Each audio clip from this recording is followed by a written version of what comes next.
नमस्कार, मैं स्वाति आपके अपने चैनल इंडियन माइथोलॉजिकल स्टोरीज में आपका स्वागत करती हूँ। आज आपको कार्तिक पुराण का 20वां अध्याय सुनाने जा रही हूँ। 19वें अध्याय में आपने सुना कैसे विष्णु जी ने वृंदा का पतिव्रत नष्ट किया तथा वह मुक्ति को प्राप्त हो गई। इस अध्याय में अब राजा पृथु ने पूछा, हे देवर्षि नारद, इसके बाद युद्ध में क्या हुआ तथा वह दैत्य जलंधर किस प्रकार मारा गया? कृपया मुझे वह कथा सुनाइए। नारद जी बोले, जब गिरिराज वहाँ से अदृश्य हो गई और गंधर्वी माया भी विलीन हो गई, तब भगवान वृषभध्वज चैतन्य हो गए। उन्होंने लौकिकता व्यक्त करते हुए बड़ा क्रोध किया और जलंधर से युद्ध करने लगे।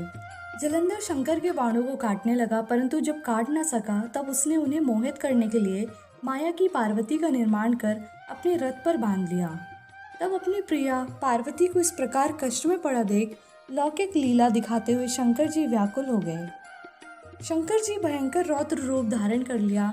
अब उनके रौद्र रूप को देखकर कोई भी दैत्य उनके सामने खड़ा होने में समर्थ ना हो सका और सब भागने छिपने लगे। यहाँ तक कि शुंभ निशुंभ भी समर्थ ना हो सके। शिव जी ने उन शुंभ निशुंभ को शाप देकर बड़ा धिक्कारा और कहा, तुम दोनों ने मेरा बड़ा अपराध किया है। तुम युद्ध से भागते हो, भागते को मारना पाप है। इससे मैं तुम्हें अब नहीं मारूंगा, परंतु गौरी तुमको अवश्य मारेगी। शिवजी के ऐसा कहने पर सागरपुत्र जलंधर क्रोध से अग्नि के समान प्रज्वलित हो उठा। उसने शिवजी पर घोर बाण बरसाकर धरती पर अंधकार कर दिया। तब उस दैत्य की ऐसी चेष्टा देखकर शंकर जी बड़े क्रोधित हुए तथा उन्होंने अपने चरणाघुष्ट से बनाए हुए सुदर्शन चक्र को चलाकर उसका सिर काट डाला।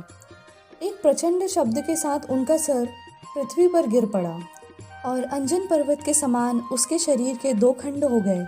उसके रुधिर से संग्राम भूमि व्याप्त हो गई।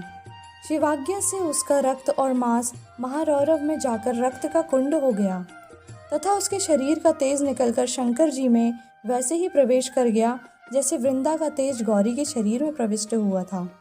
जलंधर को मरा देख देवता और सब गंधर्व प्रसन्न हो गए। इसी से 20वां अध्याय समाप्त होता है। बोलिए शंकर भगवान की जय।